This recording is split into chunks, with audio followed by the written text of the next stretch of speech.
Qual que é a ideia desse episódio? Eu vou pedir dicas de aprendizagem, porque a gente está nesse momento agora nosso de pandemia, né? E todo mundo estudando e se virando para resolver a questão de estudo em casa, em ambiente virtual. E as pessoas não são muito habituadas, né? Muita gente não é habituada a estudar pelo seu Não. próprio ritmo, né? No online já é diferente do presencial. E, além disso, muita gente está se aventurando, que é uma coisa boa, no processo da autodidaxia, né? Na autodidata. E aí está tendo uma porção de coisas interessantes que estão acontecendo, para o pessoal começar a buscar conhecimento por conta própria. Então, qual que é a ideia desse episódio? É ajudar as pessoas que estão iniciando nessa seara ou estão se vendo num momento novo, como é que elas se organizam para aprender, com técnicas, dicas. E aí, por isso, eu chamei pessoas que estão habituadas a lidar com isso, né, no ambiente docente. É legal de saber que você está estudando pedagogia também. Fala um pouquinho disso, da sua experiência, onde você trabalhou e está trabalhando hoje. Sim, desde 2004 eu atuo na educação, então são 16 anos atuando na educação, em escolas públicas e particulares, e estou acompanhando todo esse processo de adequação dessa nova modalidade. Não é que é bem nova a questão, porque não houve uma inovação de verdade, né? Era um ensino presencial que virou remoto, mas continua com o formatão, principalmente nas escolas públicas de ensino tradicional. Uma das grandes habilidades para esse contexto de muita mudança é a pessoa ser capaz de aprender, porque a gente não sabe o que vai ser importante para daqui a algum tempo, né? Então, se a gente não sabe o que vai ser importante, é bom estar preparado para aprender o que quer que seja importante. Então, a habilidade de aprender é uma capacidade essencial, né, nesse contexto novo. O que você pode passar de dicas aí para os nossos ouvintes sobre essa questão? Fornecer para o aluno um desafio, ele ter um problema a ser solucionado, isso ajuda bastante, porque ele não vai apenas decorar o conteúdo para passar na prova. Então eu vejo que os alunos eles ficam mais motivados no processo da aprendizagem quando eles têm um desafio, um problema. Recentemente eu fiz uma atividade com os alunos onde eu perguntei para eles a respeito dos heróis da Marvel, daqueles Vingadores, né? E o porquê que os artefatos de guerra deles, escudo, martelo, são feitos de metal. E o conteúdo era átomos, era corrente elétrica, era magnetismo. E foi muito legal, porque o contexto, é a realidade deles, é uma coisa que eles estão lá vendo, consumindo aqueles produtos de entretenimento, mas talvez eles nunca tivessem tido a oportunidade de serem questionados do que era aquilo, por que são metais, por que acontece aquela descarga elétrica do Thor, quando ele impõe, né, o Mjolnir, né, que é o martelo dele lá, por que ele faz isso? E as respostas foram muito interessantes. Porque eles conseguiram fazer a ligação do conteúdo que estava sendo ali, que era o proposto a ser trabalhado, mas relacionando com um problema, né? Um problema de interesse deles. Então, esse olhar do professor é muito importante também. Ver o que está acontecendo na mídia, ao redor. Uma outra situação foi eu ter pego o contexto, alguns dias atrás, várias pessoas estavam indo lá no Rio Paraná tirar foto da pior seca, né, que uma das piores secas daqui do estado, e a ponte estava bem baixo, o nível, né, estava dando para ver os pilares da ponte, o nível do Rio Paraná estava bem baixo.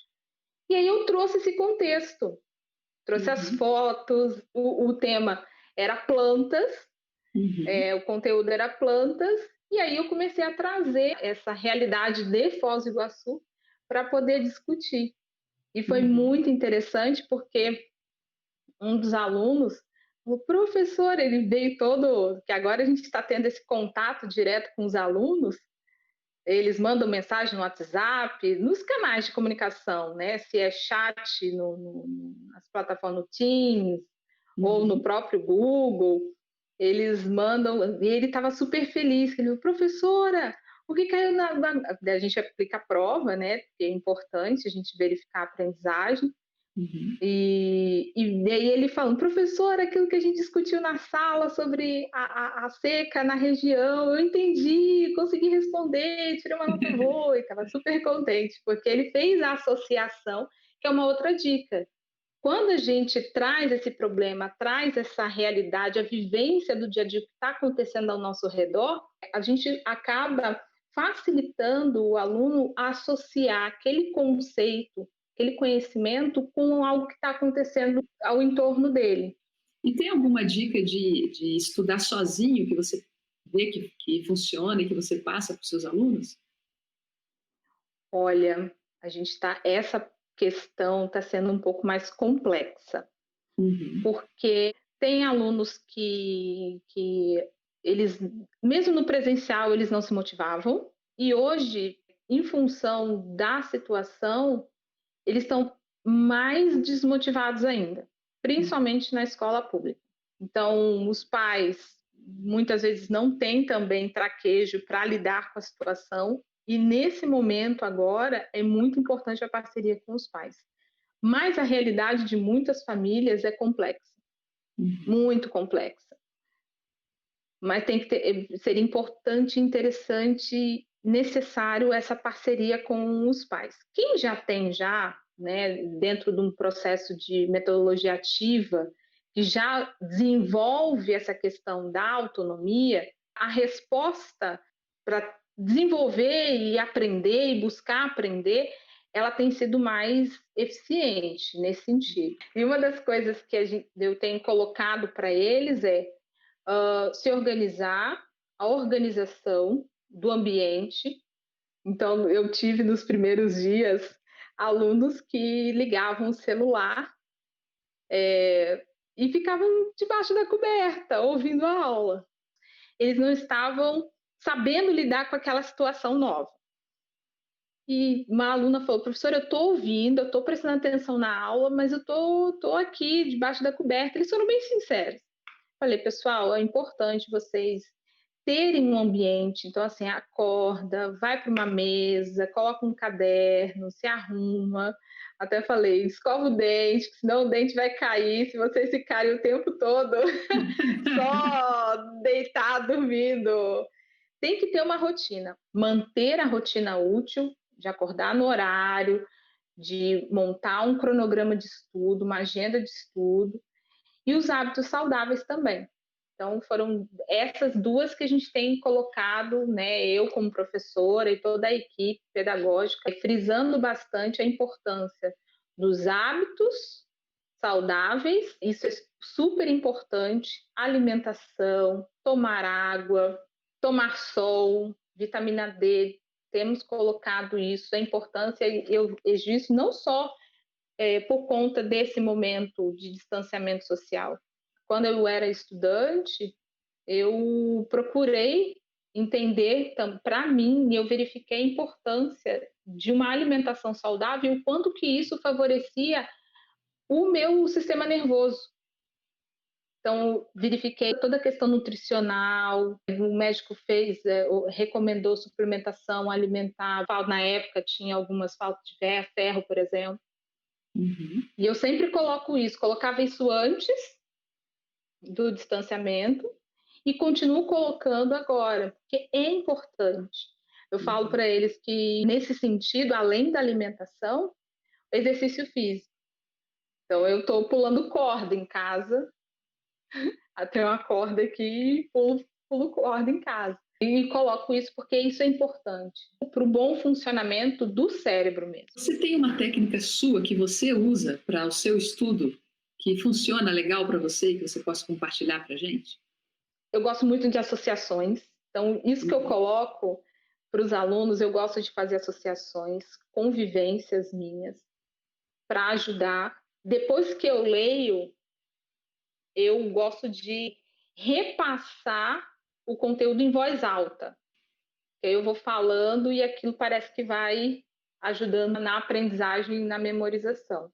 E a concentração, não pode ter muito barulho, não pode ter muita coisa. Eu aviso, minha mãe fica muito preocupada quando eu mergulho para poder estudar, eu foco no negócio e fico ali concentrado. Eu preciso, para o meu processo de aprendizagem, desligar do mundo, porque tem muitas dispersões.